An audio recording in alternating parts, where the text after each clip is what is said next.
Winnowing run కూడా Virat Kohli bat నుంచి రావచ్చు. ఒకటే ఒక బాల్ మిగిలి ఉంది ఈ ఓవర్లో. అండ్ ఏమన్నా షాట్ ఇది ది హంగ్రీ చీతా చేస్ మాస్టర్ క్యాప్ లో ఆడేది. అండ్ కోల్ కూడా వెళ్ళిపోయింది. క్విక్ గా పిక్ చేస్తాడు left and that's it. Before fourth level అయిపోయింది. Just one run away. ఆ చివరి ఉందైతే ఆ కిక్కే వేరప్ప అన్నట్టు. అంతే కదా. అది చెప్పిన 6 లేపాలని 6 లేపాడు. వచ్చేసిందా గుంప శివుల గుంప. ముందు మా వీడియో తీసి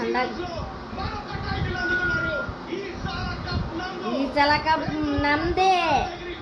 ఒక లెవెల్ లో ఉంటుంది. డెసిబెల్ చూడండి అక్కడ షోర్ మీటర్ లో. And the champions again 2026 champions RCB and Virat Kohli. What a చేస్. బాడీ షాట్ కూడా చేశారు.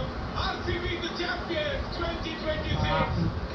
అండ్ అక్కడ డిసప్పాయింట్మెంట్ కనిపిస్తుంది శివన్కి. వాళ్ళు కూడా ఫైట్ చేశారు కానీ విరాట్ కోహ్లీ 75 రన్స్ స్కోర్ చేసి ఏదైతే ఇక్కడ గెలిపించాడు. బ్రిలియంట్ అని చెప్పాలి. ఆర్సీబీ విన్ బై 5 అవి చూడేవి ఎంత బాగా పెడతారు. చూసాం. 5 ఓవర్స్ మొత్తం కూడా అహ్మదాబాద్ లో రికార్డ్ ర్యాంపేజ్ మొదలైంది. ఇప్పటి వరకు లెక్క ఈ సీజన్ మరొక లెక్క. ఆర్సీబీ 2వ టైటిల్ అందుకున్నారు. అండ్ ఇది చాలా మామూలుగా మారిపోయింది. విరాట్ కోహ్లీ